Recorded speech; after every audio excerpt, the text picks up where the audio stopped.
y semiología cardiovascular, lo que debemos recordar y tener presente siempre. Este es el Hospital Hipólito Unanue, tal cual se veía hace algunos meses en plena pandemia, ahora ya está retomando la actividad presencial. Hay algunas restricciones todavía, esperemos que pronto se pueda solucionar ese aspecto. Sí, bueno, yo soy ante todo el doctor José Carlos Amedari Ferrari, soy cardiólogo asistente del Hospital Nacional Hipólito Unanue, me dedico más a imágenes, específicamente a ecocardiografía, pero con el regreso después de la pandemia ahora estoy haciendo mayormente consulta externa, telemedicina, prueba de esfuerzo y un día por semana ecocardiografía.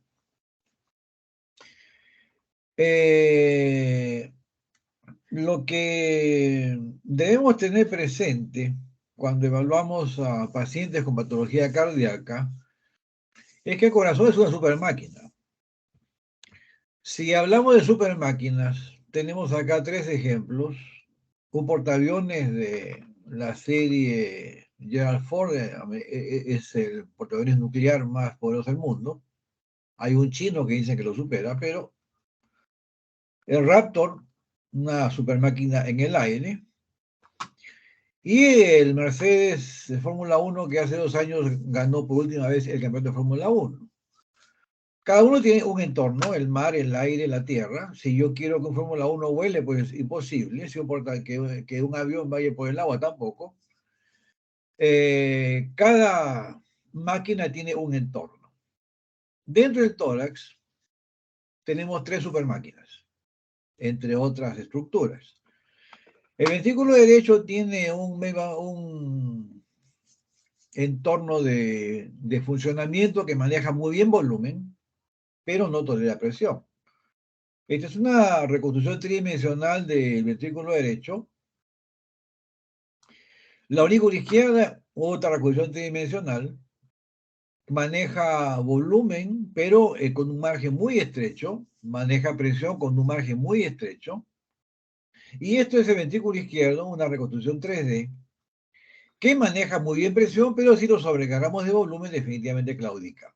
El conocimiento de la fisiopatología y las condiciones de trabajo que soporta cada cavidad nos permite establecer a veces diagnósticos, estrategias de manejo y cómo poder recuperar la función normal del corazón. Este es un corazón visto en tiempo real, tal cual se ve en ecocardiografía. Acá tenemos una vista, voy a activar el puntero, una vista de posterior, porque se ven las válvulas atrioventriculares, válvula mitral, válvula tricúspide, aurícula izquierda, ventrículo izquierdo, aurícula derecha, ventrículo derecho. Estamos visualizando el flujo diastólico mitral y recordamos la fisiología básica que el ventrículo se llena en diástole. Esta es una imagen de la diástole.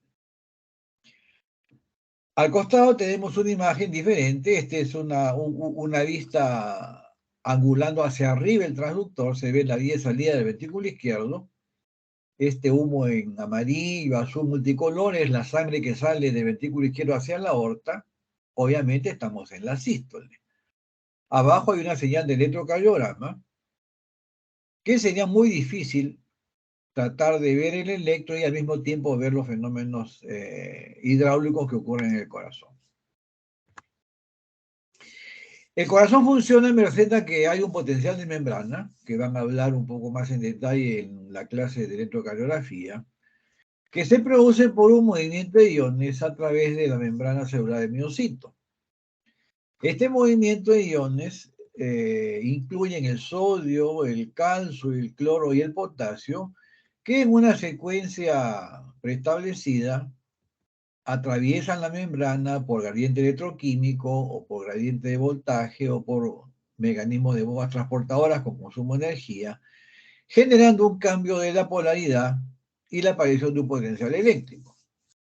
Este potencial eléctrico podemos registrarlo nosotros con un dispositivo que se llama galvanómetro, en otras palabras el electrocardiógrafo, y nos da una onda como la que vemos aquí, que vamos a repetir durante toda la rotación. Dependiendo del momento que registro este fenómeno eléctrico, voy a registrar una primera deflexión, actividad de las aurículas, la velocidad con que el impulso llega a los ventrículos, la actividad del ventrículo y la repolarización del ventrículo. Y una cuarta onda, que es la onda U, perdón, onda P, QRS, onda T, y una última onda, la onda U, que es parte de la repolarización de la pared posterior basal del ventrículo izquierdo. Este fenómeno eléctrico va a generar activación del corazón, que es una estructura muscular. Es una estructura muscular que tiene cavidades, dos aurículas, dos ventrículos, que dependiendo en qué momento las evaluamos, van a tener modificaciones en el tiempo, sea de volumen o de presión, y ocurren una serie de fenómenos hidráulicos, es decir, la cavidad que modifica su volumen, modifica también la presión que tiene dentro de la cavidad. Esta es una curva de presiones de la aurícula, derecha o izquierda, es parecida a la forma, lo que varía es la escala, como vamos a ver después. Vean ustedes que hay variaciones si estamos en este momento, que es la sístole, o en este momento, que es la diástole. La segunda curva analizada es la curva del ventrículo izquierdo, en amarillo. Observen ustedes que hay un momento en que la curva de presión del ventrículo está por debajo de la aurícula, en un momento la supera largamente y nuevamente cae por debajo de la presión de la aurícula, dependiendo en qué momento estamos. Si empezamos a corazonar las presiones con los sonidos que escuchamos en la semiología cardíaca, cuando la presión del ventrículo supera la de la aurícula, se cierra la válvula mitral y la válvula tricúspide y se escucha el primer ruido. La onomatopeya es DUM. La presión empieza a aumentar hasta que supera la presión de los vasos. Aorta si estamos en el lado del corazón izquierdo, pulmonar si estamos en el corazón derecho. Si no hay ninguna obstrucción en la vía de salida de los ventrículos, se produce una onda de flujo, que la represento acá como un triángulo de color, que semiológicamente podemos reconocer palpando la onda de pulso. Yo no sé cuánto hay de presión en esta curva, tampoco en la curva roja, pero lo que sí sé es que si percibo la onda de pulso, si ustedes pudieran palparse el pulso en este momento, estamos en un momento que la presión del ventrículo superó a la aurícula, superó la de la aorta, abrió la válvula aórtica y que se produce la eyección de sangre. Si hay alguna obstrucción o problema en la salida de la sangre, van a haber sonidos que vamos a analizar en un par de diapositivas más adelante. Completada la salida de sangre, la presión empieza a caer. Cuando cae por debajo de la presión de los vasos, se cierran las válvulas sigmoideas y se escucha el segundo ruido, que suena como tac. La presión sigue cayendo, la válvula mitral se abre y se produce el llenado diastólico, que por las clases de fisiología deben estar recordando ya de inmediato que tenemos una fase de llenado rápido, una diastasis y una sístole auricular. La fase de llenado rápido ocurre cuando hay movimiento de iones que consumen energía, es la fase del ciclo cardíaco que más combustible gasta.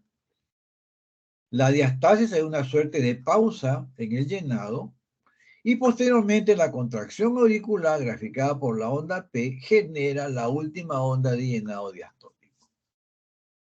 Y se despolariza nuevamente el miocito del ventrículo, nuevamente se eleva la presión y este fenómeno se repite por día entre 85.000 a 110.000 veces.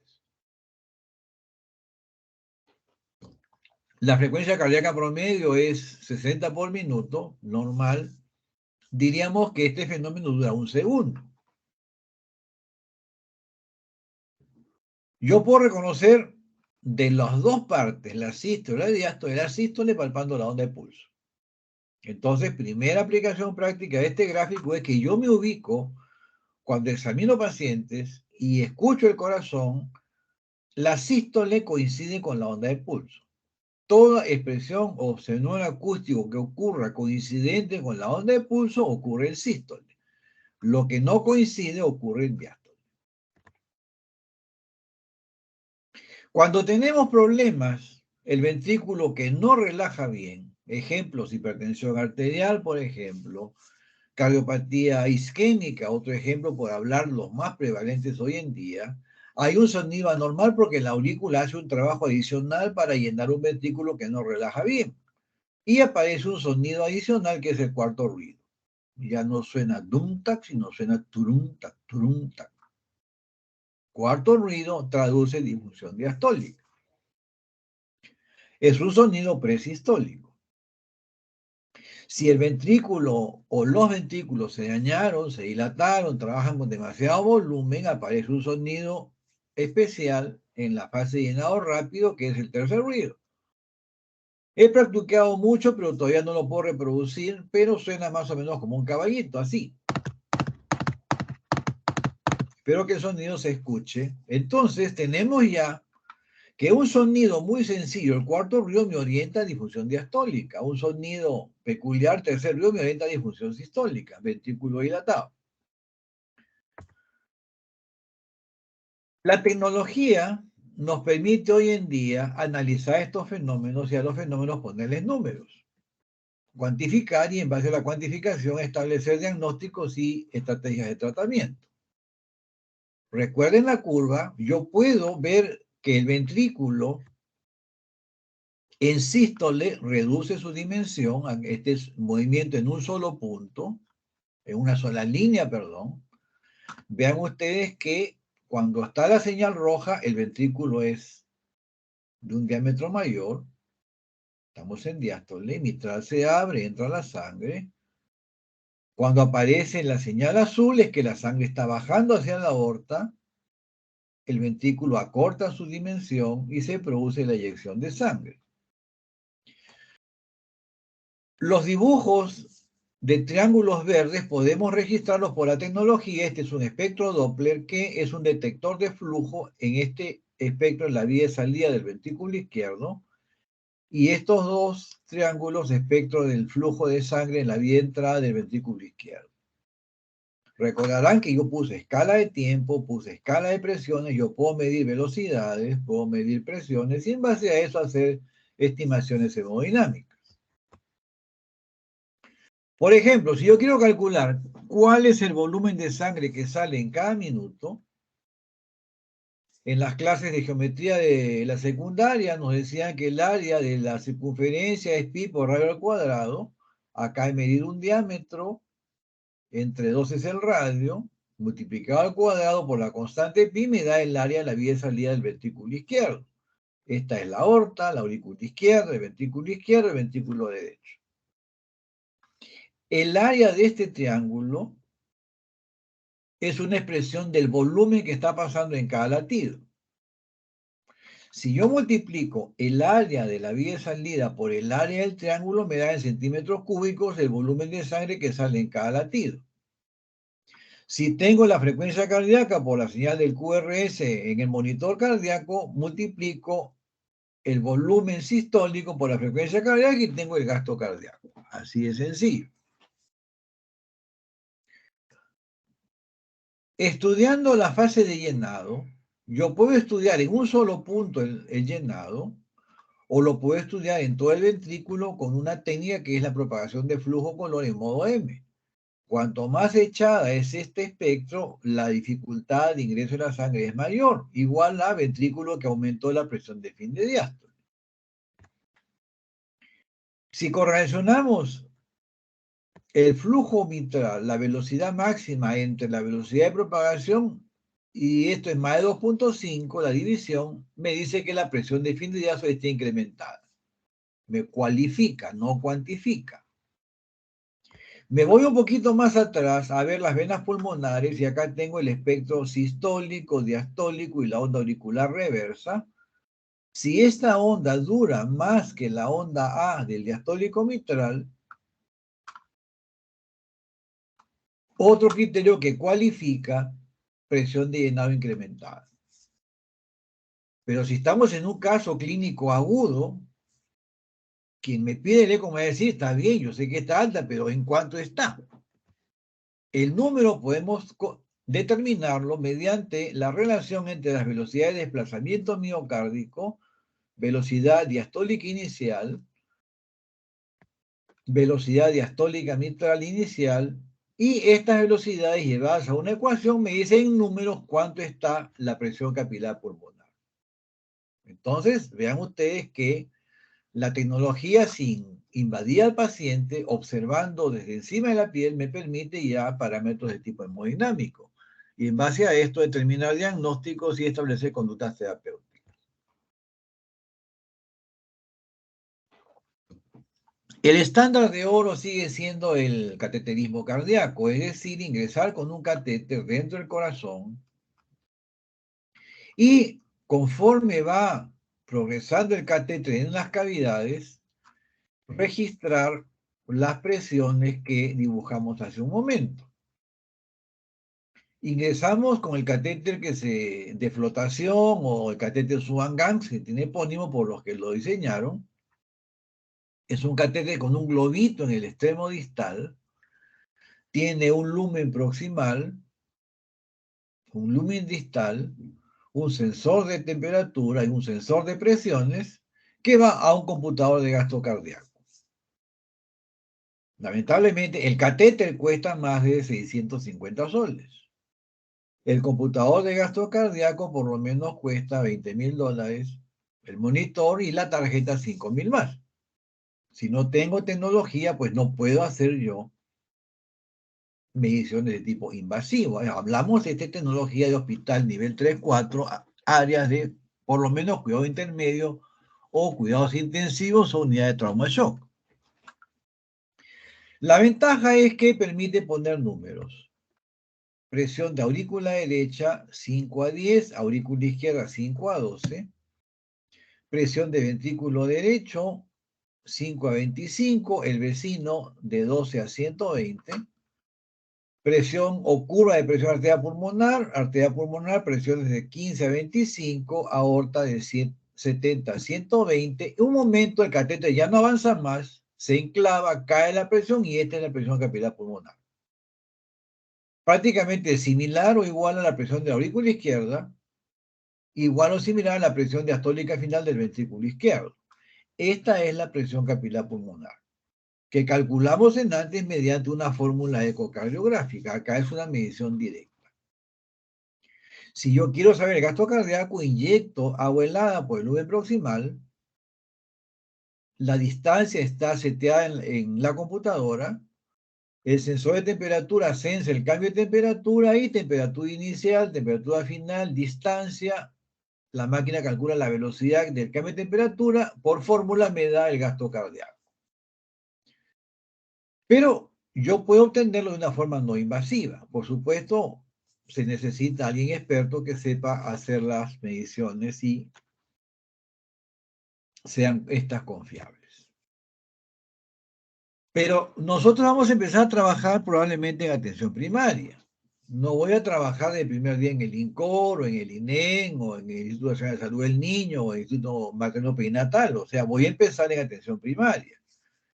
Y en atención primaria tenemos que tener presente y conceptos muy claros de una buena historia clínica, un acucioso examen físico, para poder establecer un plan de estudio básico que incluye un electrocardiograma, que es lo que se va a ver en este curso, una radiografía de tórax, estudios de laboratorio focalizados a patología cardiovascular o factores de riesgo, y el uso apropiado de las técnicas de imagen cardíaca. Imagen básica, la ecocardiografía, imagen avanzada, tomografía, resonancia, imagen de medicina nuclear, tomografía por emisión de positrones, por mencionar las que están en uso clínico al momento. La secuencia empieza con la historia clínica. Este dibujo muestra pues un paciente aparentemente confiado, manifestando su problema. No se ve un tipo que está aprensivo, un tipo que está molesto, el médico se le ve bien vestido, bien puesto, el trato es con muchísimo respeto. En este dibujo vean ustedes que el niño siente como que admiración a la imagen del médico. Entonces, si yo no consigo que el paciente me diga lo que tiene con sinceridad, No le explico por qué le voy a retirar la camisa, por qué tengo que examinarlo, por qué tengo que hacer algunas maniobras, el paciente pues no va a entender y no voy a poder sumar historia más examen físico a hacer un diagnóstico. Y mucho menos explicar al paciente qué salió, que el paciente entienda, se adhiera al tratamiento y días, semanas o meses después, ver que el paciente guía con una sonrisa porque se solucionó su problema de salud. Entonces, en el primer curso, semiología, aprendimos a hacer historias clínicas, examen físico adecuado. En este curso vamos a hacer la segunda parte, que son los exámenes complementarios adecuados a cada paciente. Un recuerdo de fisiopatología básica: el corazón se daña por algunos mecanismos injuriantes. Sobrecarga hemodinámica: esta es una imagen de una estenosis aórtica. Es una sobrecarga de volumen que remodela el ventrículo izquierdo, hipertrofia concéntrica porque se requiere más masa muscular para abrir una válvula lesionada, calcificada, con área reducida. Observen que esta geometría de ventrículo es muy diferente a la que observan acá. Sobrecarga hemodinámica, en este caso de volumen.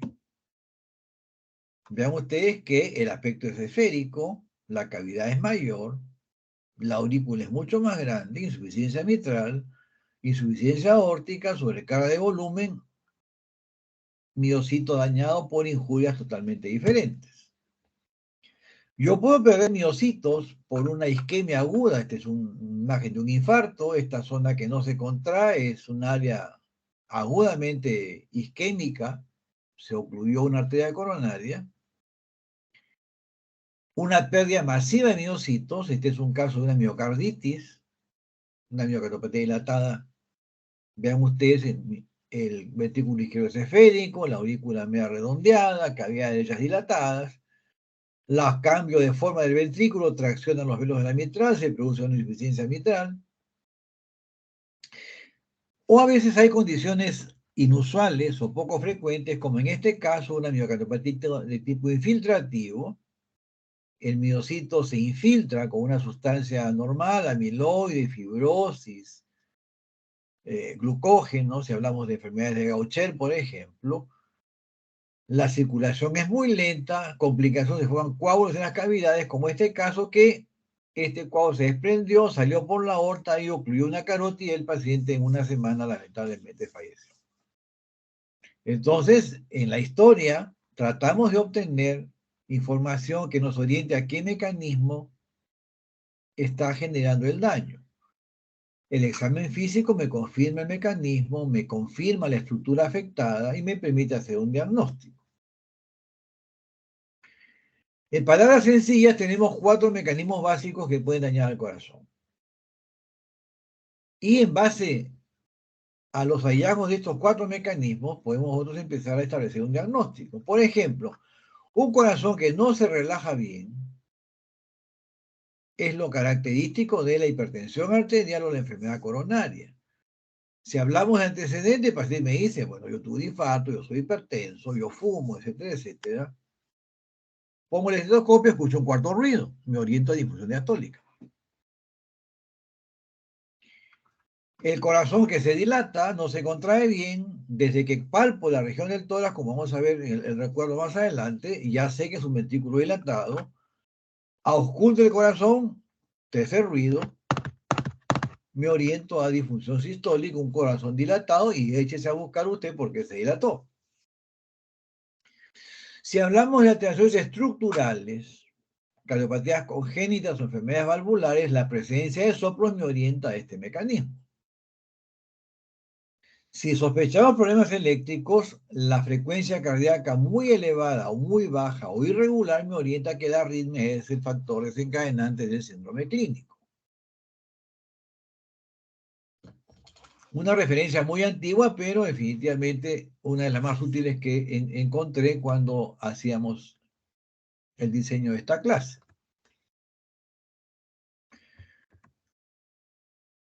Si observamos a este paciente, esta es una figura de Netter, llama la atención las la cara del paciente, vamos a ver si ampliamos, una fase de ansiedad, no se acaba de enterar quién ganó las elecciones, es un paciente que está con ansias de aire porque los pulmones están llenos de sangre, se altera el intercambio gaseoso, la concentración de oxígeno cae, se activan mecanismos quimorreceptores y el paciente empieza a tener una sensación imperiosa de respirar profundamente. Vean ustedes, el paciente está sentado, acá han intentado dibujar tiraje supraesternal, supraclavicular, los pies no están hinchados, muy diferente que esta paciente. Vean ustedes que acá el pulmón más bien parece negro, hay menos sangre que en este escenario, el corazón es mucho más grande. Vamos a ver cómo reconocemos que esto es crecimiento aurícula derecha más adelante, ventrículo derecho, la punta está levantada, muy diferente a este caso. Han dibujado acá el contorno del hígado crecido. Este es un ejemplo típico, un dibujo de falla cardíaca derecha. Vean ustedes que la cara es muy diferente que la del caballero que está aquí. Si sacamos todo el agua al paciente, vean ustedes cómo queda. Es un paciente que queda que cualquier observación, paciente con una neoplasia en estado avanzado, puede ser. Un paciente con una enfermedad infecciosa que esté avanzado, tuberculosis, VIH, puede ser. Pero la insuficiencia cardíaca avanzada produce un estado hipercatabólico que a los pacientes los pone en un estado caquéptico. Los tres están en falla cardíaca, paciente A, paciente B, paciente C.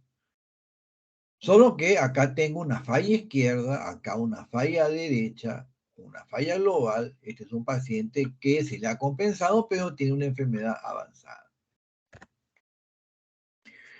Si recordamos los síntomas, definitivamente hay síntomas que son característicos: la disnea, la ortopnea, disnea paroxística nocturna, reducción de la tolerancia del ejercicio, fatiga, cansancio, hinchazón de los tobillos, incapacidad para hacer ejercicio, hinchazón de diversas partes del cuerpo que no sean los tobillos, vendopnea, que esto es un síntoma que recientemente se da mucha importancia, es la sensación de falta de aire cuando nos agachamos a colocarnos los zapatos o las medias. Los signos o síntomas que tienen asterisco son los más frecuentes o más específicos de insuficiencia cardíaca. Pero vean ustedes que fatiga es específico de insuficiencia cardíaca derecha, al igual que los edemas.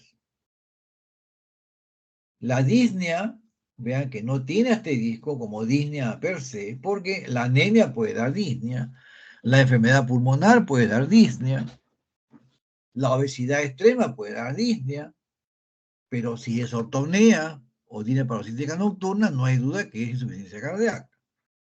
Acá la curiosidad y las preguntas en la historia clínica pues nos acerca a al diagnóstico. Menos típicos: tos nocturna, sibilancias, balonamiento abdominal, llenura precoz o saciedad postprandial, anorexia, alteración de tipo cognitivo, mayormente en adulto mayor, cuadros pseudodepresivos, mareos o síntomas. Recordar que la hipertensión venocapilar produce hiperreactividad bronquial y es más que catastrófico confundir hipertensión venocapilar con broncoespasmo. El broncoespasmo se soluciona con broncodilatadores que todos producen taquicardia. La hipertensión venocapilar, si le subimos más la frecuencia cardíaca, el paciente puede terminar en el cementerio. Así que mucho cuidado. Entonces, preguntar por antecedente de enfermedad pulmonar, específicamente hiperactividad bronquial, cuando tengo la duda en el diagnóstico.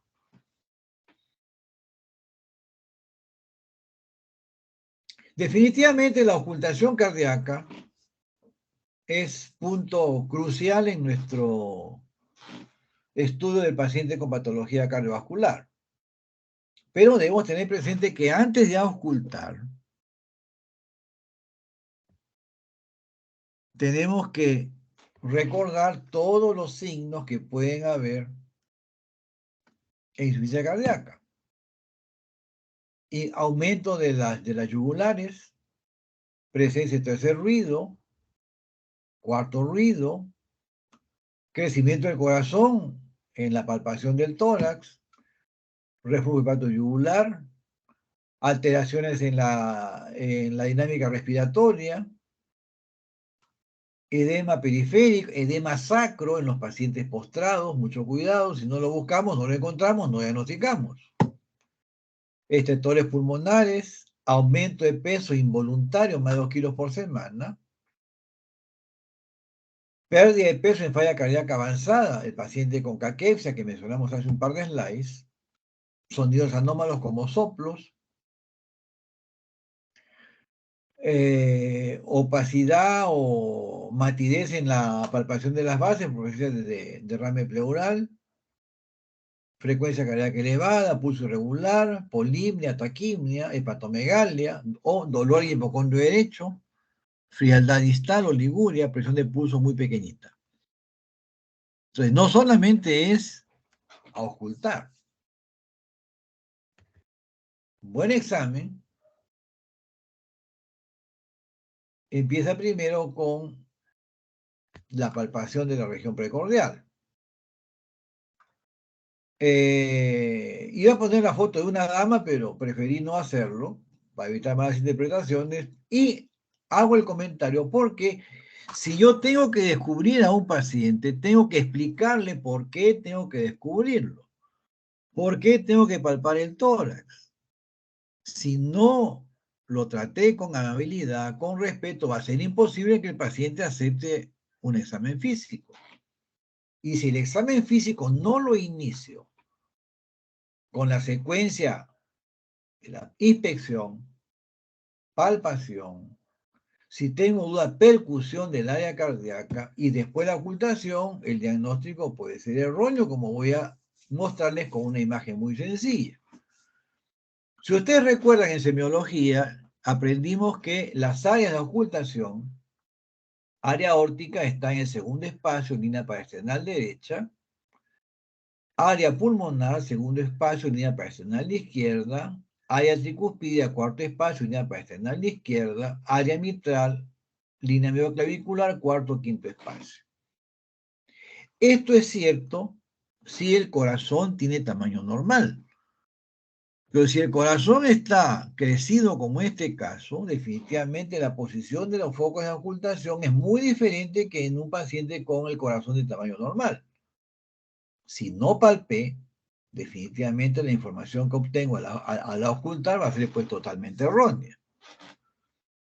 Si no me aseguré con la percusión del área cardíaca, buscando la matidez, que es ubicación línea paraesternal derecha, línea medioclavicular, segundo a quinto espacio intercostal, ahí es el área de la matidez cardíaca.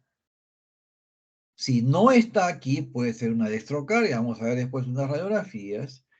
Si el área es mayor, es un ventrículo o un corazón que lamentablemente la enfermedad ha modificado su geometría, su estructura, y si hago bien el proceso, voy a poder adecuadamente ubicar los focos ocultatorios. Entonces, en la palpación, recordar que los dedos topográficamente palpan el área donde está el ventrículo izquierdo. El dorso de la mano topográficamente palpa el área del ventrículo derecho. Si yo percibo que algo impacta en mis dedos, eso es ventrículo izquierdo crecido. Si yo percibo que algo impacta la palma de la mano, eso es ventrículo derecho. Primero se pone toda la mano, luego se levantan los dedos y nos quedamos solamente con la palma para no tener confusiones en la información de la palpación. Ahora sí, si ocultamos al paciente, los focos son referenciales según pone el libro. La palpación me dice si es cierto lo que dice el libro o el paciente en específico que estoy examinando tiene áreas de ocultación diferentes. Tendré presente este gráfico. Porque todo lo que ocurra coincidente con la onda de pulso es en sístole, lo que no ocurra es en diástole. Por ejemplo, en estenosis aórtica hay una serie de sonidos característicos, pero si algo es patognomónico es un soplo sistólico eyectivo de aspecto romboidal, increscendo, decrescendo, mesosistólico, como lo pone el libro. Si queremos reconocerlo cómo suena, un ejemplo es cuando uno sale de casa resfriado sin pañuelo, se cae la secreción nasal, ¿qué sonido se escucha? Igualito suena el soplo sistólico eyectivo. Y coincide con la onda de pulso. Muy sencillo.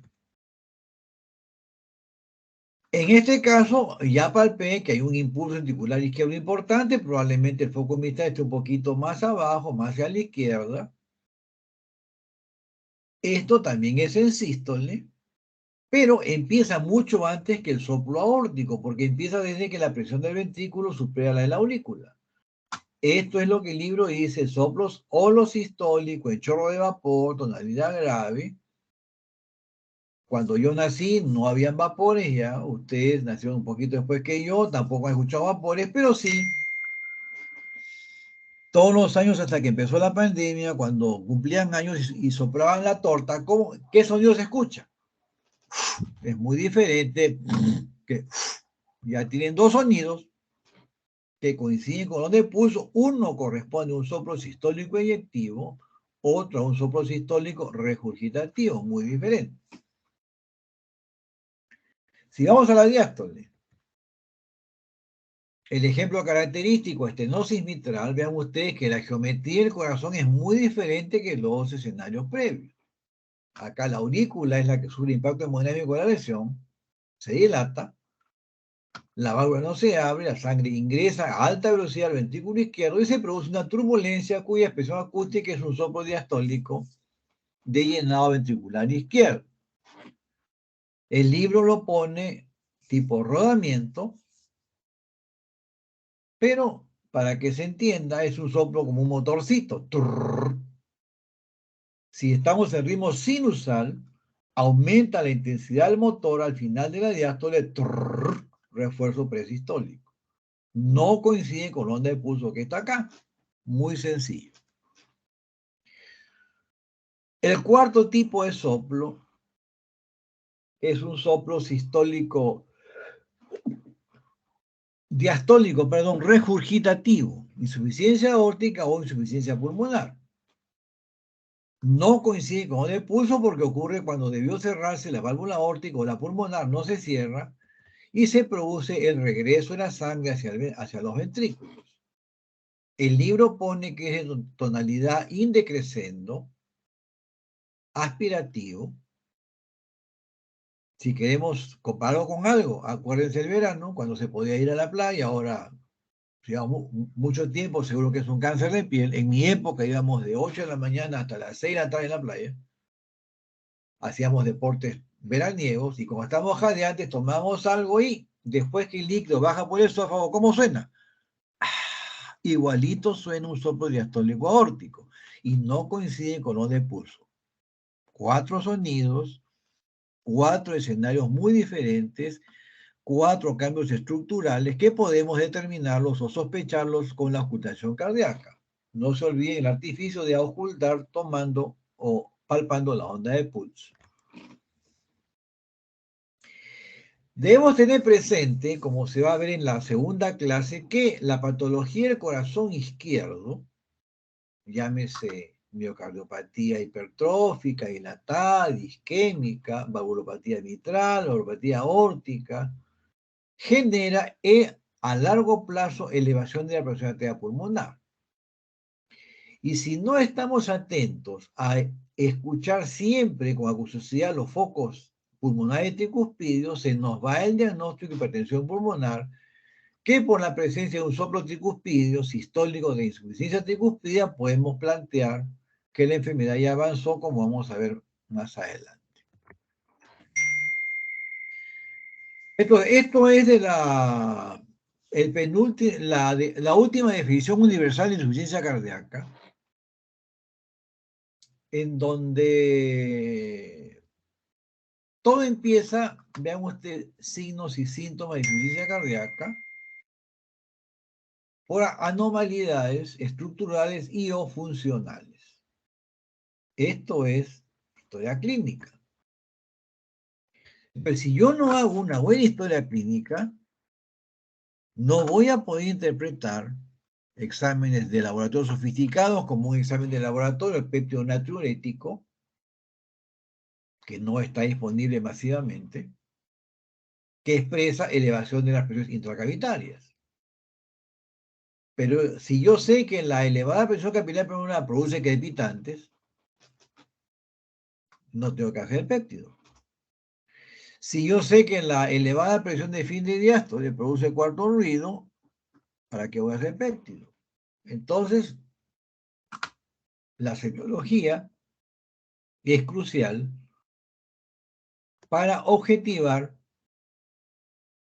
dos condiciones importantes, o hipertensión venocapilar pulmonar, entiéndase signos auscultatorios en los pulmones y síntomas referidos por el paciente disnea, o hipertensión venosa sistémica, en el paciente vamos a ver ingurgitación yugular, reflujo hepatoyugular, dolor en hipocondrio derecho, y el paciente va a decir que tiene llenura precoz, que tiene mala digestión con todas las comidas, que tiene fatiga y que está aumentando de peso porque está presentando edemas. Recuerden, la semiología, el examen clínico es fundamental. Si empezamos con algún examen auxiliar que está presente desde la atención primaria, la radiografía de tórax. Aquí es emergencia, pero es una radiografía de tórax normal. No van a hacer mucho esfuerzo para diferenciar que esta radiografía es muy diferente. Desde la forma del corazón, es muy diferente. Vean el arco inferior izquierdo, muy diferente en este caso que la punta está levantada, característico crecimiento del ventrículo derecho. Si ven los pulmones, aquí tengo vasos en el tercio inferior y arriba casi no los veo. Acá vasos arriba, vasos al medio, vasos abajo. Esto es patrón de hiperflujo pulmonar, característico de las cardiopatías congénitas que tienen cortocircuito, diferente. Acá no hay duda que es diferente a las dos primeras. Vean ustedes, el arco inferior más bien es medio redondeado, orientado hacia abajo, algo hacia la izquierda, y en los pulmones hay unas imágenes algodonosas, como un moteado difuso, se ve acá derrame intercisural, los cilios están prominentes, este es hipertensión venocapilar pulmonar, es un edema alveolar, muy diferente que hiperflujo y muy diferente que un tórax normal. Y finalmente, vean a ver que acá pues es muy diferente, acá no hay sangre.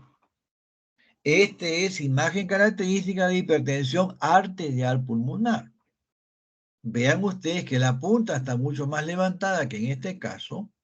Es un caso avanzado de cardiopatía congénita. La arteria pulmonar es más prominente, las ramas de la pulmonar se ven como dedos de guante. Definitivamente es un paciente lamentablemente en evolución tardía de enfermedad. En términos prácticos, ¿qué información me da una radiografía de tórax? La sombra cardíaca que hay adentro no sé, pero sé que hay formas de ventrículo izquierdo, perdón, de ventrículo derecho, de ventrículo izquierdo, ventrículo derecho, y ahí puedo empezar a sospechar qué patología modificó el ventrículo derecho o el ventrículo izquierdo. Lo que hay en el corazón no sé qué cosa es, pero la consecuencia de lo que hay aquí lo veo en el pulmón. Un pulmón normal, un pulmón con hiperflujo pulmonar, un pulmón con hipertensión venocapilar pulmonar o un pulmón con hipertensión arterial pulmonar, totalmente diferente.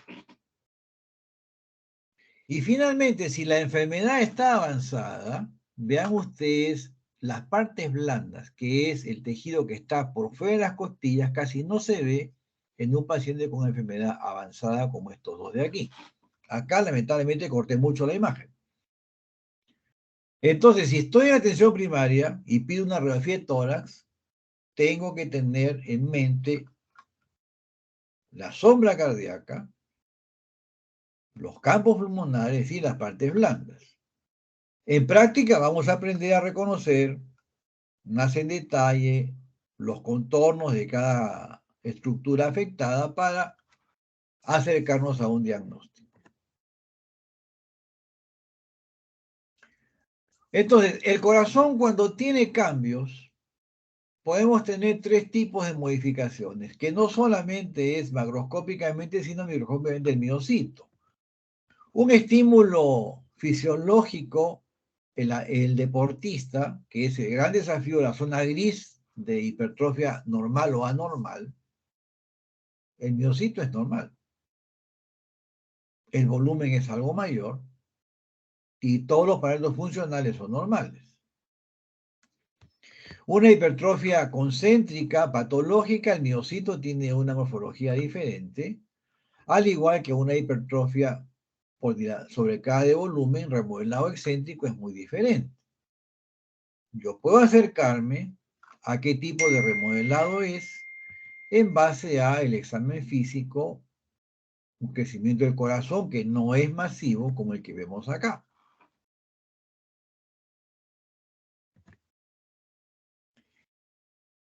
Este es un gráfico que nos muestra que en donde empieza la enfermedad cardíaca, hay una cantidad que sufre el impacto hemodinámico.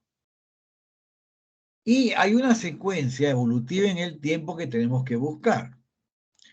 El problema que empieza en el ventrículo izquierdo, al final del camino eleva la presión de fin de diástole.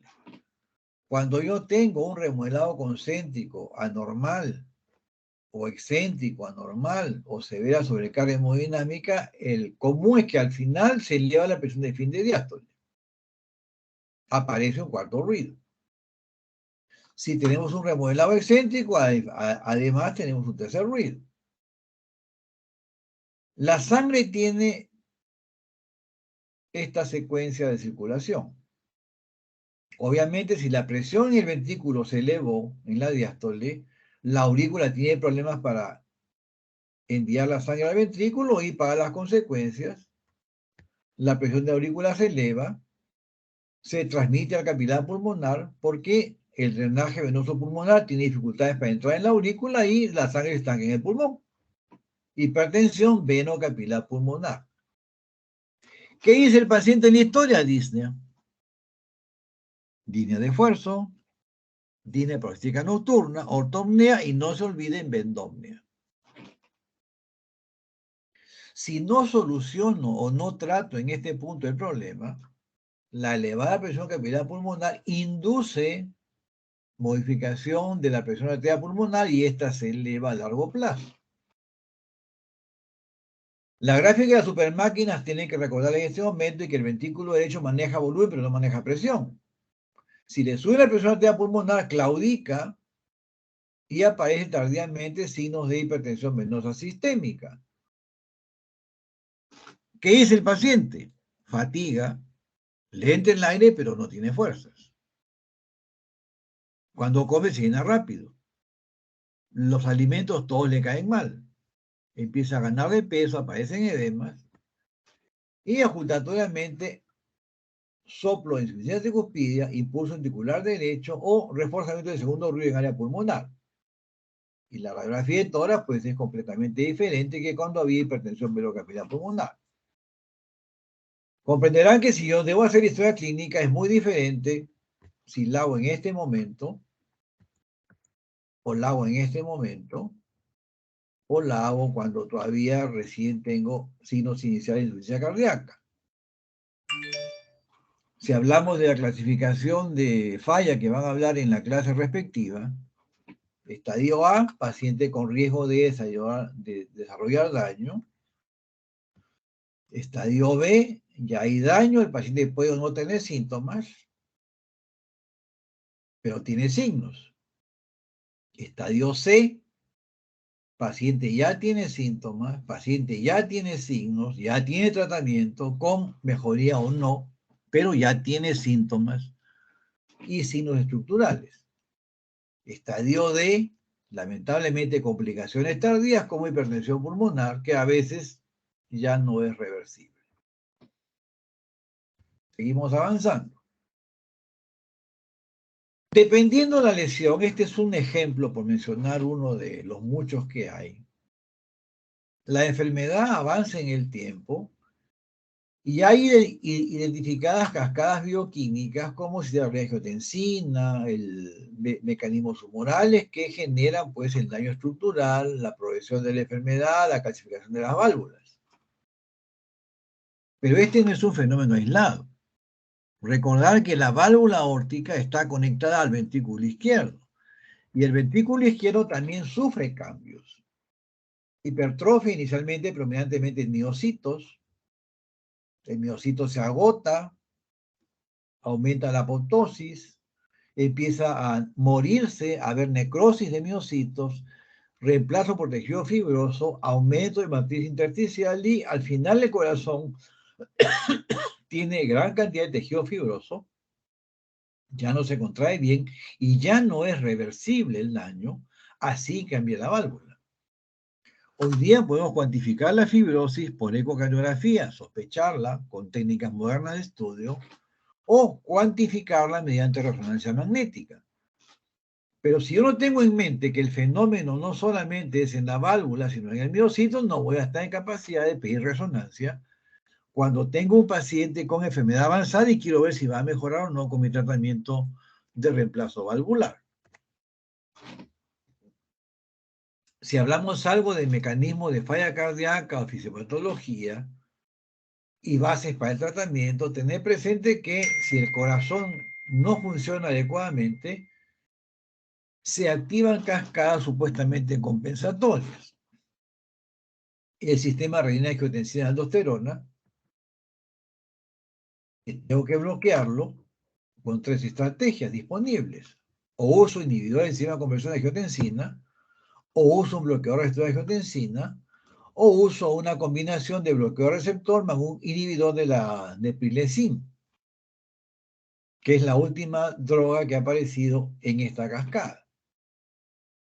¿Por qué? Porque el sistema renina-angiotensina genera inicialmente, aparentemente, mecanismo compensatorio, pero al final genera mayor daño del miocito, genera mayor sobrecarga. ¿Por qué? Porque produce vasoconstricción, aumenta la resistencia periférica, produce retención de agua y sal, aumenta la precarga y la poscarga. Esto es como un préstamo bancario cuando no podemos pagar las deudas. Inicialmente me ayuda, perfecto, para el mes siguiente tengo que pagar las deudas más el préstamo y ya no puedo. Viene otra ayuda, la aldosterona, pero al final es lo que no podía pagar más los 2 préstamos. Mayor daño, la aldosterona retiene sodio, retiene agua, elimina potasio y también afecta a la matriz extracelular de colágeno. Mayor daño estructural. También se activa la cascada adrenérgica. Hay una desproporción de receptores beta 1, beta 2 y mayor daño del miocito. Entonces, poco a poco, la activación de estas cascadas significa mayor daño al miocardio, progresión de enfermedad. Pero todo este concepto es válido para lesiones que no significan problemas mecánicos de válvulas ni cortocircuitos. Si yo tengo lesión mecánica, la solución es solucionar el problema mecánico. Es como si el problema tiene un sombrero, hay que eliminar el sombrero. No hago más comentarios. Entonces, yo no puedo quedar con una sola droga porque sé que tengo que dar por lo menos 3 medicamentos hasta este momento. Este año ha aparecido una 4ª droga que son los inhibidores de cotransportador sodio-glucosa en el riñón, que han demostrado regresión de daño miocárdico, han demostrado mejoría de la función ventricular, protección del miocardio, protección de los riñones. Entonces, recordar que tratamiento de falla cardíaca igual a polifarmacia. Una droga no es la adecuada. Y si recordamos el gráfico este de los dibujitos iniciales, vamos a regresar porque es importante. Después regresamos otra vez aquí.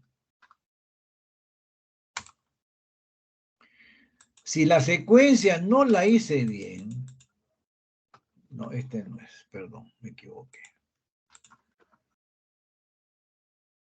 Acá, este era. Si la secuencia no la hice bien, el paciente no va a entender pues que tiene que tomar 3, 4 o más medicamentos, que tiene que hacer dieta, que tiene que venir a los 15 días o a la semana o luego cada mes o cada 3 meses al tratamiento. O hoy en día que hay telemedicina, no va a entender que tiene que, si ya está estable, que tiene que llamar por teléfono para renovar la receta. Va a decir, no, el paciente ya me ha dicho que venga 3 meses, deja las medicinas y otra vez llega a emergencia totalmente sintomático. Regresamos entonces a donde estábamos.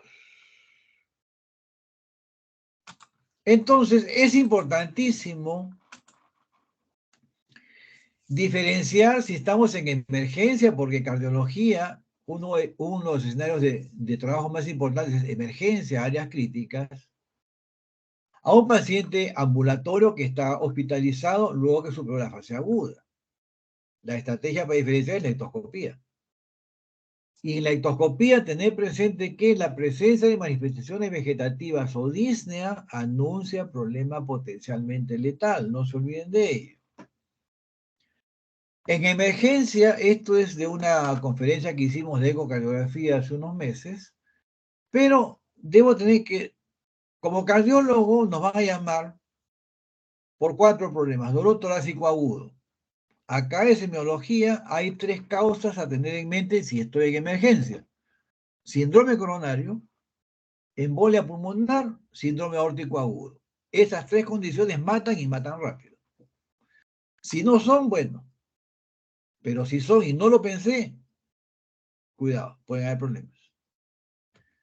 Segundo escenario, dificultad respiratoria, acá es falla cardíaca. Pero tener presente que al costado del corazón están los pulmones. Y la patología respiratoria crónica frecuentemente me puede confundir. Debo tener en mente un paciente que pueda tener patología pulmonar. Y la primera pregunta a hacer, después de preguntarle si tiene o no conocimiento que sufre o no del corazón. Tercer escenario, alteraciones en el ritmo cardíaco, arritmias y síncope.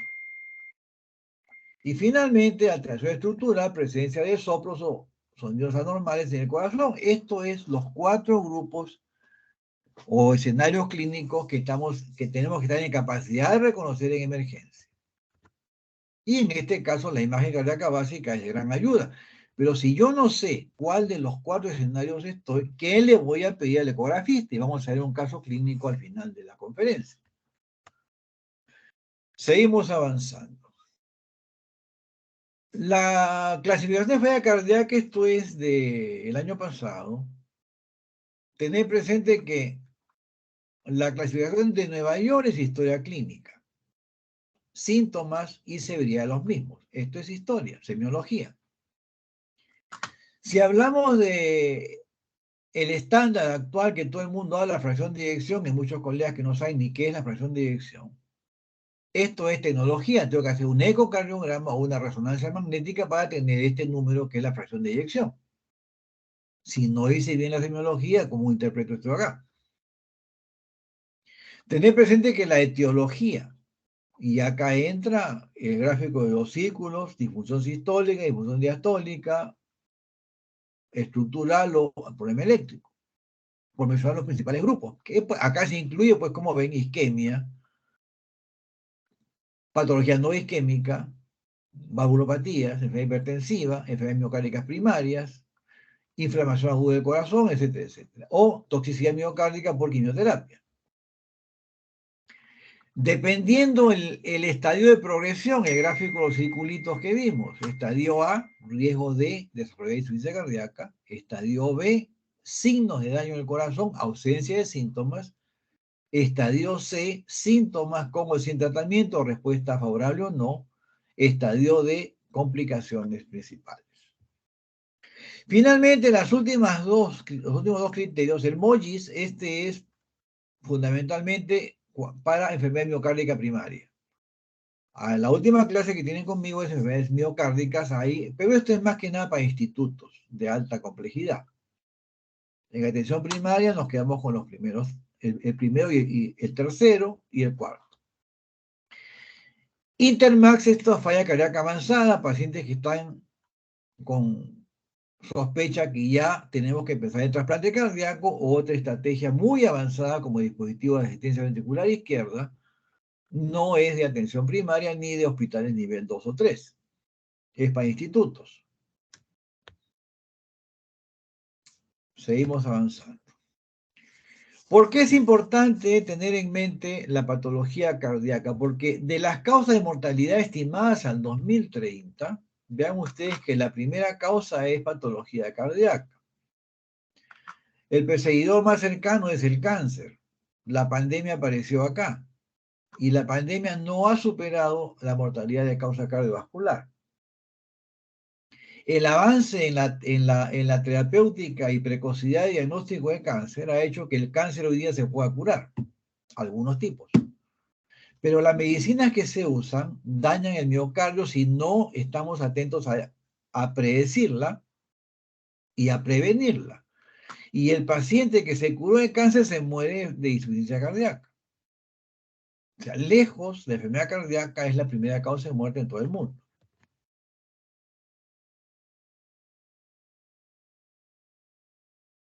Entonces, ¿qué información es relevante en un paciente con sospecha de enfermedad cardíaca? Y esto es hacerles notar que las historias clínicas, dependiendo la especialidad, pueden tener pequeñas diferencias. La historia es un documento universal. Todo lo que pasa con el paciente debe estar allí: antecedentes, hábitos nocivos, antecedentes fisiológicos, etcétera, etcétera. Pero cada especialidad tiene su información peculiar. En nuestro servicio, esto es la primera hoja de la historia cardiovascular. Y lo primero es los factores de riesgo, que son condiciones que llevan a daño vascular y cardíaco si no se modulan. Y estos son hipertensión arterial, tabaquismo, diabetes, hiperlipidemia, hiperuricemia, obesidad. Lamentablemente, si paciente tuvo un infarto, personalidad tipo A, sedentarismo, estrés. Si el paciente contesta a todo que sí, lamentablemente va a ser un paciente que va a tener alta probabilidad de tener problemas cardíacos. Antecedentes cardiovasculares. Si ya tuvo problemas de mi especialidad. Antecedentes patológicos. ¿Cuánto tiempo tiene los factores de riesgo? Entonces, si ustedes están en un piso, por decirles, de pediatría, aquí van a tener ustedes información de la gestación del niño, peso al nacer, hambre al nacer, desarrollo ponderal, probablemente si tienen otras vacunas, otra información. Si estamos en un piso de ginecobstetricia, antecedentes ginecobstétricos. Entonces, cada especialidad tiene su información relevante. Y para nosotros, hoy en día, lo más importante son los factores de riesgo coronarios. ¿Por qué? Porque lo que vemos en emergencia son los eventos mayores que se denominan, que es un infarto. En la primera hora de infarto de 100 se mueren 50, son los que no llegan al hospital. Un accidente vascular cerebral, al paciente lo discapacita, lo deja fuera del entorno laboral y pasa a ser en minutos de sostén de familia a carga de familia. Su vida pasa a ser un suplicio para él y para toda la familia. Entonces, hablamos de dos problemas que cambian la vida de la persona. O enfermedad vascular periférica, el paciente se puede quedar sin una pierna o sin las dos. Obviamente, pues, la vida cambia. Y esto es el iceberg, lo que se ve. Recuerden que un pedazo de hielo como este hundió un buque que era la maravilla de la tecnología en 1921. Lo que no se ve y lo más grande del iceberg son los factores de riesgo. Y vean ustedes, comparado con el tema del iceberg, lo que significa el tamaño del iceberg. La coincidencia de estos factores altera la función del endotelio. El endotelio que no funciona bien favorece la formación de placa ateromatosa. La placa ateromatosa se inflama por acción de la inmunidad de cada persona, que es diferente, se rompe la placa, se forma un coágulo y aparecen los eventos mayores. Entonces, si yo no busco la parte oculta, no voy a seguir viendo los accidentes mayores. Voy a tener que decir al paciente, señor, ¿sabe qué? Lamentablemente usted va a quedar con insuficiencia cardíaca, usted tuvo un infarto muy grande. Al paciente voy a tener que decirle a la familia, pues, que si quieren irse de fiesta de año nuevo, vayan pensando quién se queda con el papá o con la mamá. Y el papá o la mamá no le va a decir, váyanse y déjenme solo. No quiero malograr la noche. Una catástrofe para la familia y para el paciente. No se olviden de este concepto. En casos de la vida real, esto lo presenté en el Congreso Mundial de ECO del 2007 al otro lado del mundo. Vean ustedes, esta es una carótida de un paciente que de 47 años, un control normal. Arteria sana porque paciente sin factores de riesgo. Una señora, una dama, 61 años, profesora de una universidad privada, que quería hacer unos arreglos estéticos, pero tenía algunos boletos: hipertensión, diabetes, hiperlipidemia, y un señor hipertenso, dislipidemia, fumador, deportista recreativo. Los dos asintomáticos, tan asintomática que iba a hacerse unos arreglos estéticos. En el examen prequirúrgico nos encontramos en la carótida, vean ustedes, una placa. A diferencia del vaso normal, pues no es igual. La diferencia es los factores de riesgo. Y el caballero que hace deporte y fuma, vean ustedes que casi la mitad de la arteria carótida ocluida por una placa blanda, que son las que se rompen con facilidad.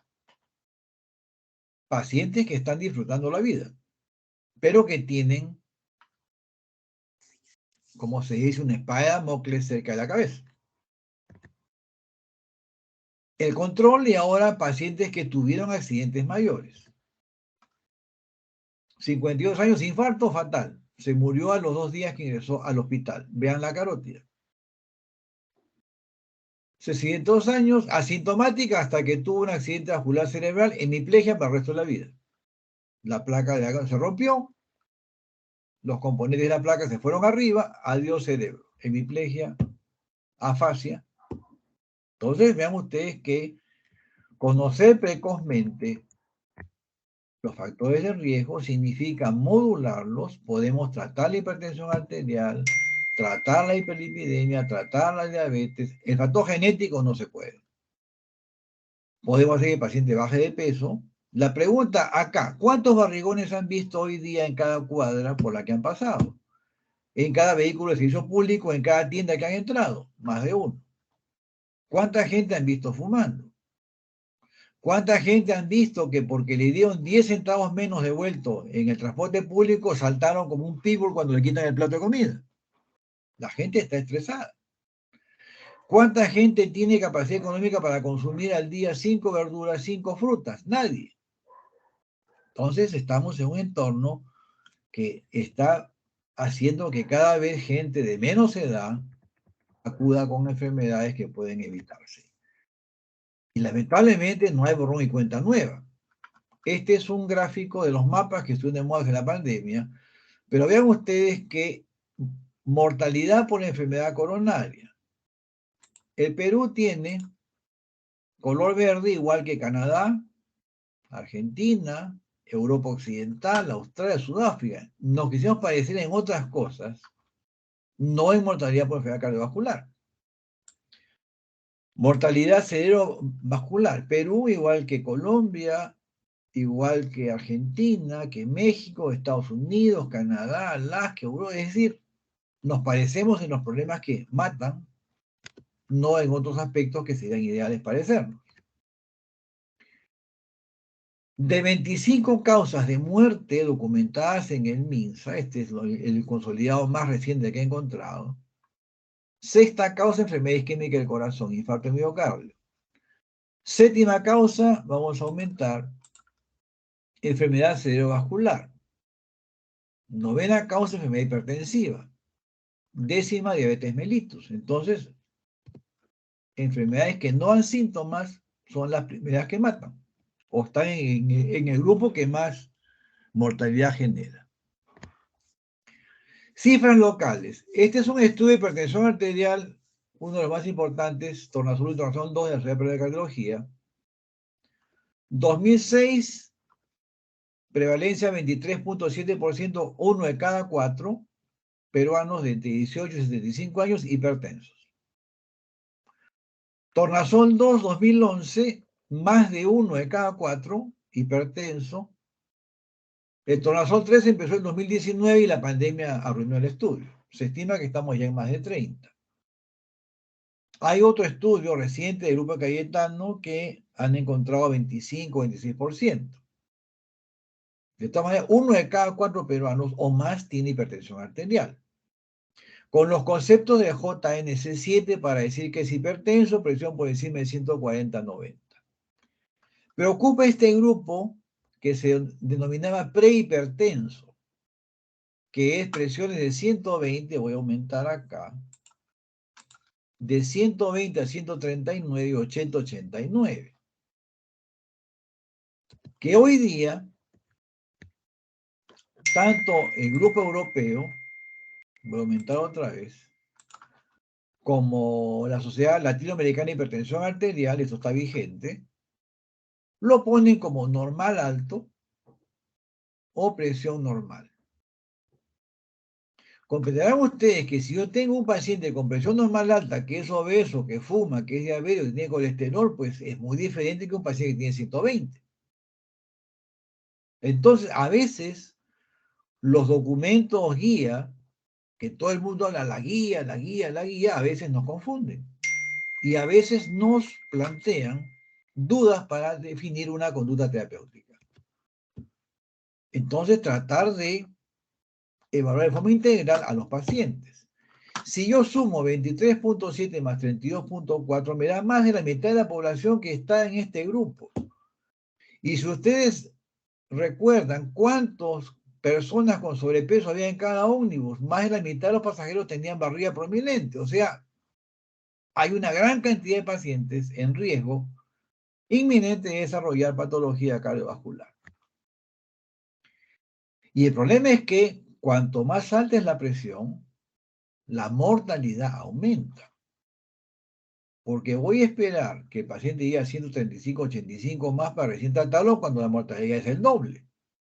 Pregunta que siempre hacemos en los eventos. 155, 95, 4 veces la mortalidad. Como se dice, la presión arterial no llega sola. Llega con los sobrinos, llega con los cuñados, con la cuñadija y los amigos de la hipertensión arterial. ¿Cuáles son? Tabaco, ingesta excesiva de alcohol, sobrepeso, obesidad, glucosa elevada, alto consumo de sodio, colesterol total. Entonces, todo esto es lo que vimos en nuestra historia, factores de riesgo coronario. Entonces, mucho cuidado en no quedarme, si hablamos de hipertensión arterial, solamente con el número. Pensar que viene con todo un entorno de riesgo, que jocosamente lo he comparado con una realidad actual que estamos viviendo, que lamentablemente es pues muy nocivo. Y no es nada agradable ver un paciente de 40 años que llega con infarto a la emergencia, una señora de 41 con infarto, porque también las damas, como vamos a ver los números más adelante, están teniendo problemas precozmente. Yo sé que es tarde, probablemente no van a distinguir lo que significa esta imagen, pero si el problema lo vemos en forma global, ¿Cuántas veces han visto hoy día este perfil? Más de una vez. Entonces, cuidado. Y hay creencias populares como que la presión es emotiva, eso es pues una falacia. Es como decir que un chino es chino cuando se molesta. El chino nace y muere chino. Yo nací con pelo crespo, ingresé a la universidad, me raparon el pelo y me creció vuelta crespo. Inevitable. Ahora tengo el pelo blanco y sigue siendo crespo. Así son mis genes. El hipertenso nace con un entorno que lo predispone. En mi glucosa todos tienen la glucosa altita. Si todos tienen sobrepeso van a ser diabéticos. La barriga por las chelas. No, es por malas costumbres nutricionales, malas costumbres de estilo de vida. Yo hago deporte todos los domingos, después de fubito fulvazo, y la barriga la tienen todos. Y cuando la cabeza me duele, un pedacito de captopril, y esto, si no lo desterramos, y esto es educación de la población, vamos a estar viendo cada vez más pacientes con patología cardiovascular. Un ejemplo. Este es un escenario de consulta ocupacional ambulatoria, un caso clínico. Es un paciente que, 56 años de edad, asintomático, aparentemente sedentario, hace la labor administrativa y lo iban a enviar a un asentamiento minero a una visita técnica en altura. Por protocolo, minería exige un examen preventivo todos los años, que es más estricto que el de los cadetes que ingresan a la Fuerza Aérea. Y si alguien va a visitar un asentamiento minero, pasa un examen parecido. Con la cantidad de minas que se han cerrado, hay miles de personas que se han quedado sin este beneficio de salud. Bueno, estamos en el Perú, ¿qué hacemos? Dejó de realizar deporte recreativo hace un año porque se cansa rápido y no tiene tiempo. Trabaja 12 a 14 horas al día, bueno, parece médico. Antecedentes, hipertensión sin tratamiento regular, dislipidemia, fumador 20 cigarros por día, bebedor social, que este término es bastante complicado de definir, padre hipertenso, operado de pasaporte coronario, madre diabética, 3 hermanos hipertensos. O sea, por todos lados tenía problemas. ¿Qué se le encontró? Presión arterial 145, 100, verificado 3 veces. 90% respiratorio 17, perímetro renal incrementado, índice cintura cadera más de 1, paciente aparentemente ansioso, incómodo durante la visita, miraba el celular, el reloj, parecía que estaba persiguiendo. Ya estarán pensando que esto va en la mano con la frecuencia de 90 y que los dos van con personalidad tipo A, paciente hiperreactivo, ectoscopía. Pulmones crepitantes basales en ositórax, puede ser por éstasis, pero lo que hacíamos antes que el paciente tosa fuerte 3-4 veces hoy día no se puede hacer. Corazón, choque de punta, no palpable, ruidos cardíacos de buena intensidad, no soplos, cuidado, cuarto ruido. Abdomen, hallazgos de importancia, sin importancia, pulsos periféricos presentes simétricos y un soplo en la cara lateral izquierda del cuello. Por protocolo, se le hace un examen bioquímico completo y si se justifica, se piden exámenes complementarios. Yo solicité una microalbuminuria simple, que es un biomarcador de daño endotelial muy precoz, y un marcador de inflamación vascular, la proteína C reactiva ultrasensible. De todo, la pregunta es, ¿qué estaba normal? Prácticamente nada. En rojo todo lo que está anormal. Glicemia 132, creatinina elevada, ácido úrico elevado, colesterol 310, LDL 210, HDL bajo, VLDL elevado, triglicéridos elevados. ¿Y esto qué significa?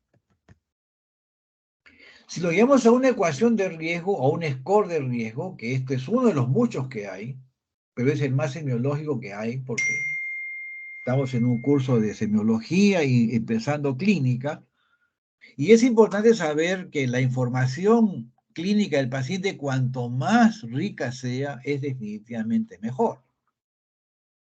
Este score empieza con la fecha de nacimiento. Género, veamos ustedes que solamente hay 2 y ahí no más comentarios. Antecedente, ¿es diabético, sí o no? ¿Es hipertenso? ¿Algún familiar que ha tenido un ataque cardíaco?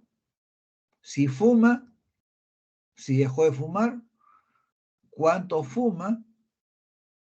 Si las personas que están en su entorno fuman, cuántas horas por semana. Vean ustedes el tabaco, todo lo que hay que preguntar. Si tiene estrés, nunca, algún momento, varios periodos, permanentemente en estrés.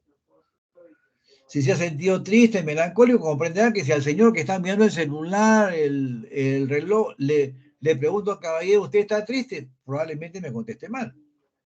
Pero hay que saber cómo ganarse la confianza del paciente.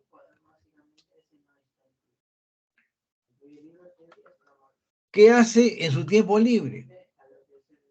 Televisión, algún deporte suave como yoga, pesca, ejercicio moderado, ejercicio intenso, la dieta, si come bocaditos salados, comida rápida, cuántas frutas come al día, cuántas verduras come, si come carne o no, perímetro abdominal, cuidado, esto es importantísimo. Llenamos el formulario, ponemos enter y nos da, en este caso, vean ustedes que fumar da 7 puntos. Diabetes da 6. Fumar es peor que ser diabético. Hipertensión da 5. Fumar es peor que ser hipertenso. Fumador pasivo da 2 puntos. El estrés. Vean ustedes que si yo sumo estrés permanente más tendencia depresiva, 6 puntos. Un poquito igual que ser diabético. Peor que ser hipertenso. Casi igual que ser fumador. El estrés. Apretamos enter y me sale 40% de posibilidades que en los próximos 10 años tenga o un infarto que mate en 1 hora, o un accidente vascular cerebral que si no mata crea discapacidad o que le cortan la pierna. Y el paciente va a ir a trabajar, va a ir a un asentamiento medio de gran altura. Entonces, ¿qué significa la cifra? ¿Dónde estoy con el paciente? ¿Estamos en un entorno de riesgo pero con los vasos normales? ¿O el entorno de riesgo ya generó daño y tengo un vaso enfermo? El vaso enfermo está a punto de romperse. Y si se rompe en las coronarias, es un infarto. Lamentablemente, este caso, un infarto muy grande, falleció a las 36 horas que hice este estudio, un caso real, o un accidente vascular cerebral que fue mortal. Vean ustedes que la línea media está desviada. Algo parecido a esto tuvo cantante de un conjunto argentino en un concierto, en su último concierto en Venezuela. Empezó el concierto cantando, acabó el concierto abruptamente porque tuvo un problema parecido a este. Tabaquismo 4 cajetillas al día. Y si el paciente no muere, queda con falla cardíaca.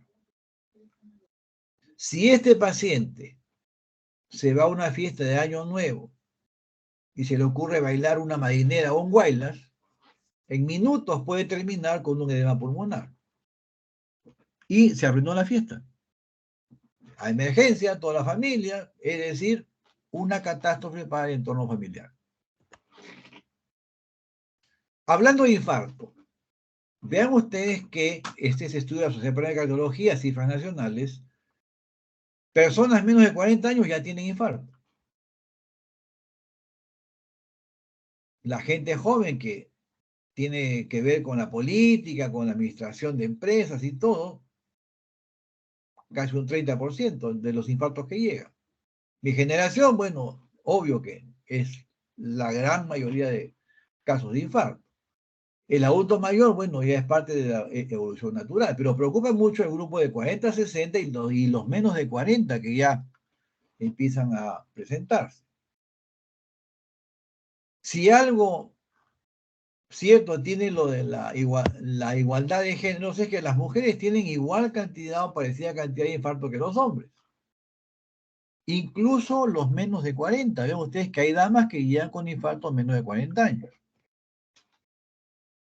Y cuando preguntamos qué condición de riesgo tienen los pacientes en el Perú que llegan con infarto, hipertensión arterial, sobrepeso. En menor frecuencia, dislipidemia, diabetes con tabaquismo, pero hipertensión arterial y sobrepeso, los dos factores más prevalentes. Cuidado.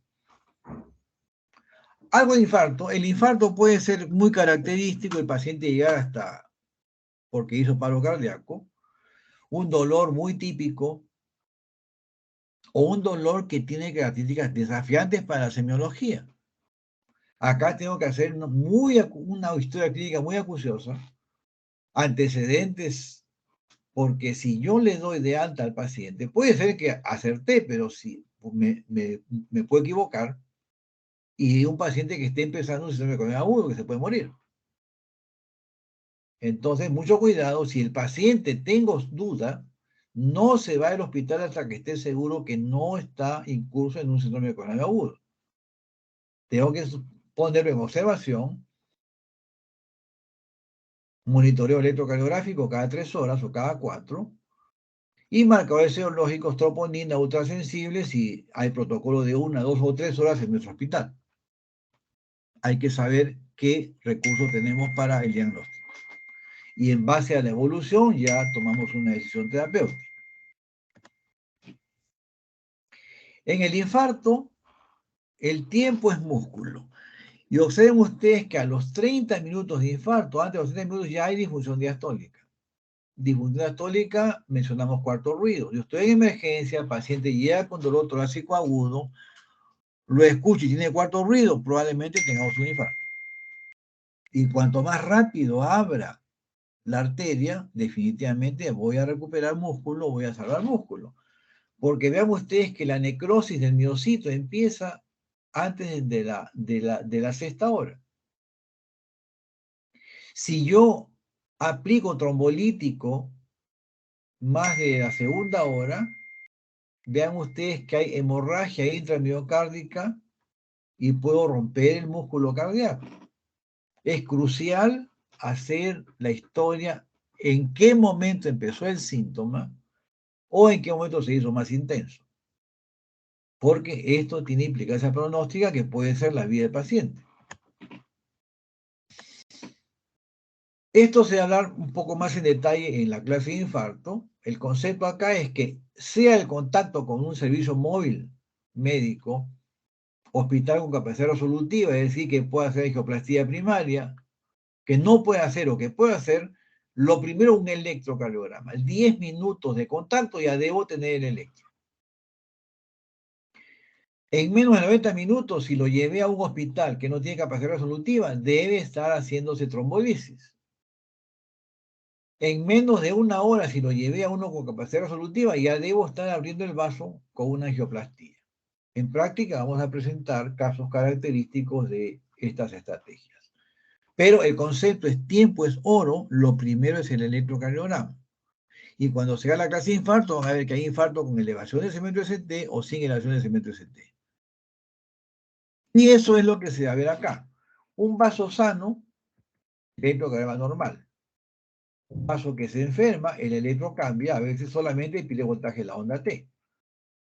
Síndrome coronario agudo. Se rompe la placa, trombo plaquetario, trombo rojo, electro que hace o infradesnivel o invierte la onda T. Síndrome de coronario agudo sin elevación del segmento ST. Oclusión total, síndrome de coronario con elevación del segmento ST. Más fácil no puede estar. Si no abro el vaso, en 2 horas empieza a aparecer la cicatriz. Si en una semana no se normalizó el ST, la zona infartada se ha dilatado y tengo un aneurisma ventricular.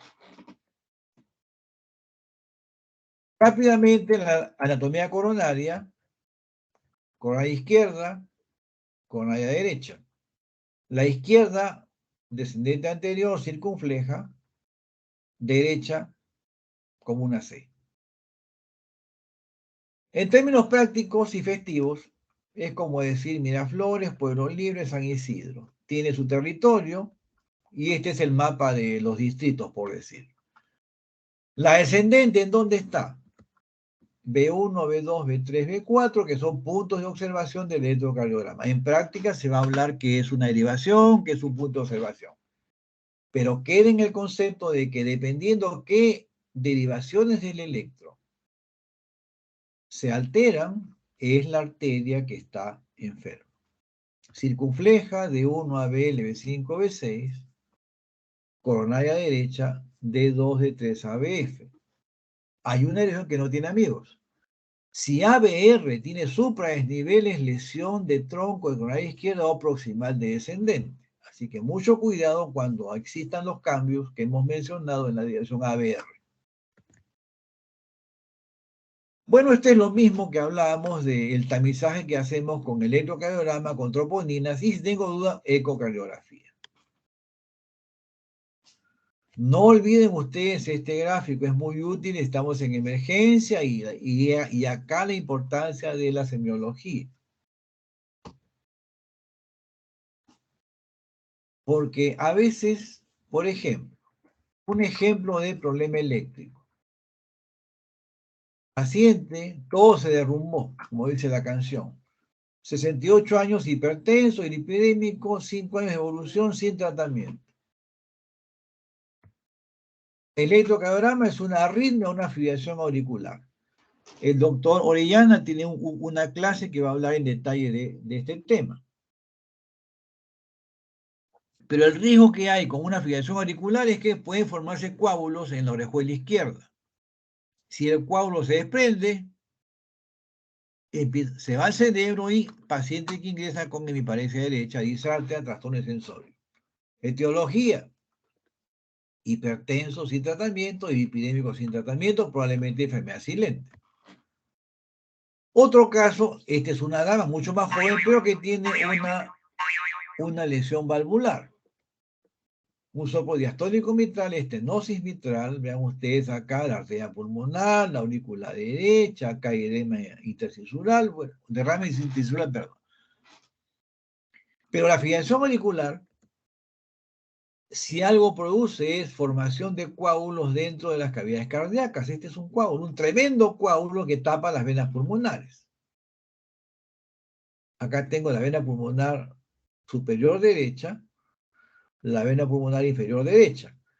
Si regreso a la radiografía, el pulmón está peor. El pulmón derecho. ¿Por qué? Porque las venas que drenan el pulmón derecho están tapadas por el trombo. Hay unidad clínica entre los procedimientos. Pero si no sospecho, no le voy a pedir al ecografista cómo están las venas pulmonares derechas, por favor. Entonces, hagamos bien el examen clínico, interpretemos los exámenes básicos para llegar a un buen diagnóstico. No hay borrón y cuenta nueva, porque cuando hay un accidente mayor, el cerebro se quedó dañado para siempre. Este paciente quedó para siempre con hemiplegia y con afasia. No se recuperó más. Ya para finalizar, este es un caso en donde evaluamos a un paciente en unidad de trauma shock, 33 años, obeso, índice de masa 42, obesidad mórbida, con una complicación directamente a la obesidad, cetoacidosis diabética. Condición que produce, como les habrán comentado en la semiología de endocrinología, deshidratación severa.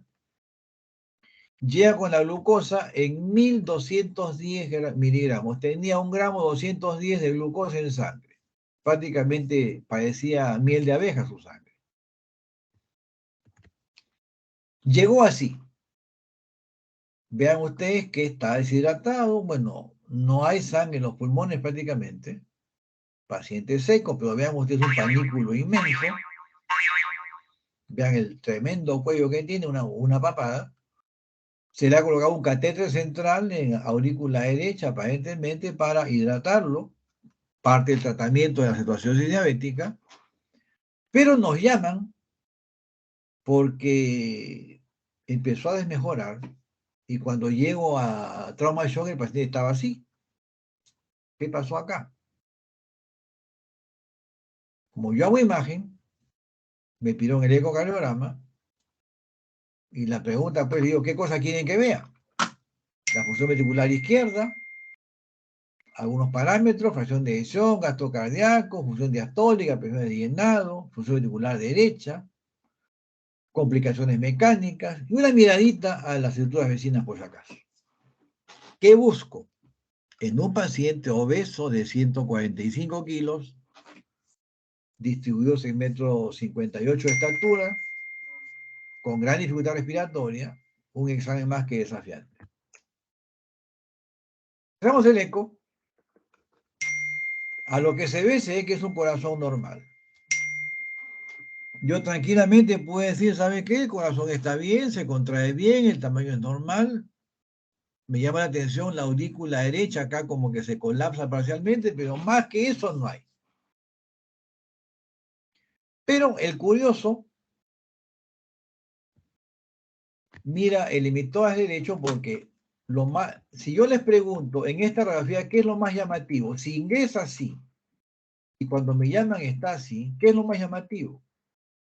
Y ahí el emitor derecho, que no estaba 2 horas antes.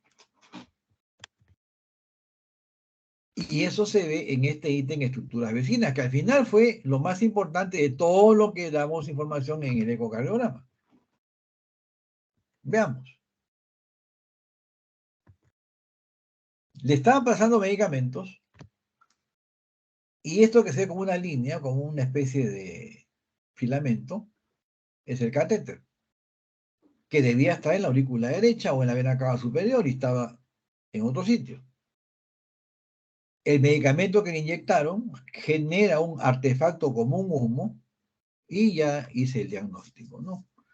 Para confirmar, pedimos hacer una infusión de solución salina agitada. Se agita suelo fisiológico. En la siguiente clase les voy a mostrar cómo debería haberse visto un blanco total de las cavidades derechas que no se vio. Entonces la pregunta, ¿a dónde se fue la solución salina que inyectamos hacia las cavidades derechas? Me fui a ver la vecina y en la estructura vecina del emitras derecho, ahí se iba la solución salina. Ven ustedes este humo, esto debió estar en el corazón. Y acá diagnóstico confirmado. Perforación de vena cava superior. El catéter, estamos en sala de operaciones, el catéter estaba en el emitor derecho y los 5 litros de salino que se habían pasado, todos estaban en el emitor derecho. De no haber sido por la curiosidad de ver una estructura vecina, el paciente hoy día estaría muerto.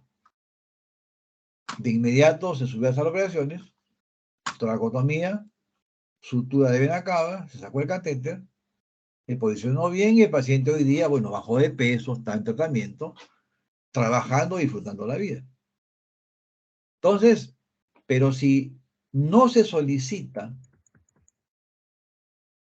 imagen básica, porque hay que ver qué está pasando. ¿Cómo movilizo a un paciente a una tomografía, a una resonancia? Imposible, con tubo endotraqueal, con vía central, complicado, hipotenso.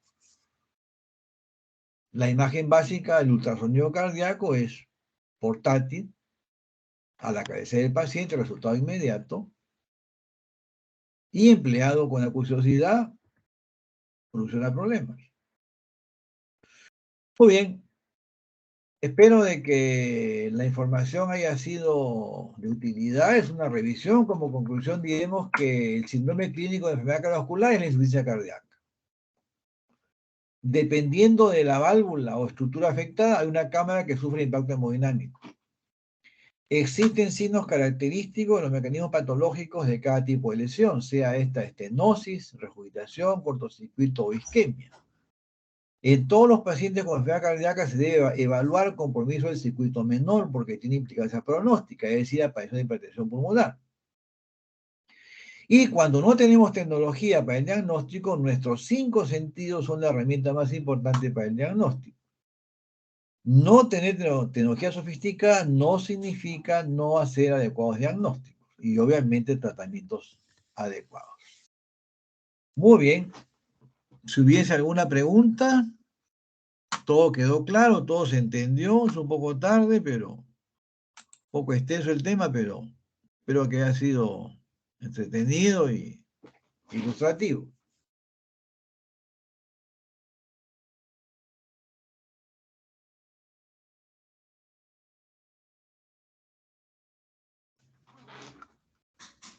¿Todavía están despiertos o ya se fueron? Veo que hay 13 conectados, pero ¿están los 13? Sí, doctor, sí estamos presentes. Al parecer no hay ninguna duda de que no hay manitos levantadas. Muy bien, entonces mañana con el grupo que me han asignado vamos a empezar la sesión a las 8:30 de la mañana.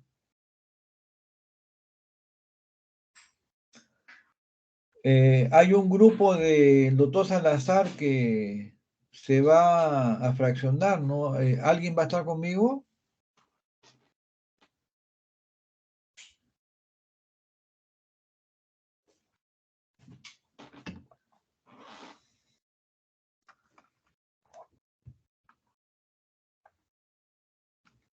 ¿Me escuchan? No, doctor, los dos alumnos que ya fueron redistribuidos, bueno, la doctora Palomino me dijo con el doctor Ríos y con el doctor Mendoza.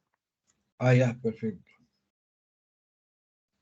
Bueno, ¿tienen alguna información si la universidad ya actualizó los convenios con los hospitales? No, doctor, hasta el momento no se han actualizado.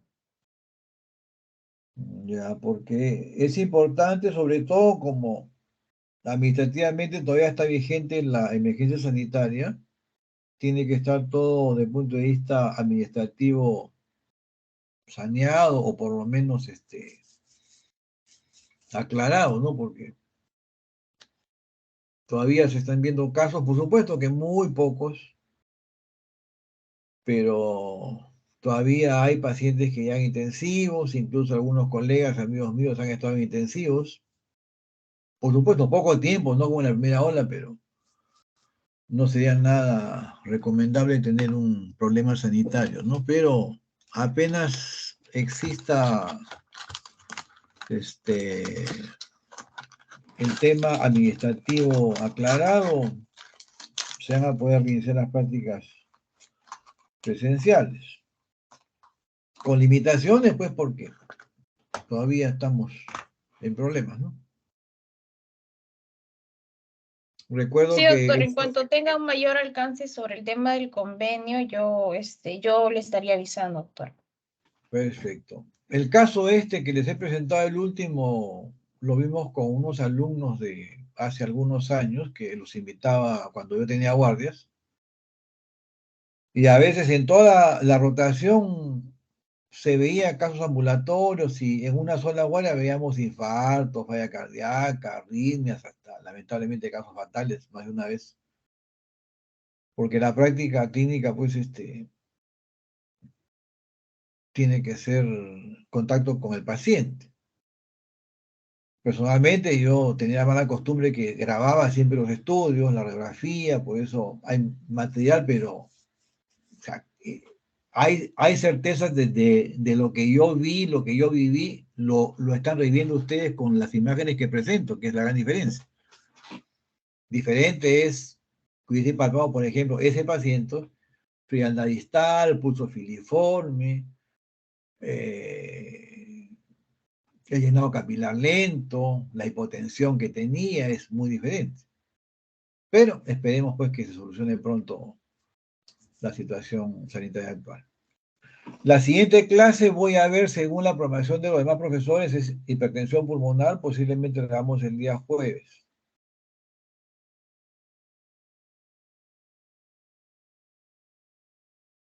Muy bien, entonces mañana 8:30 en punto. ¿Eh?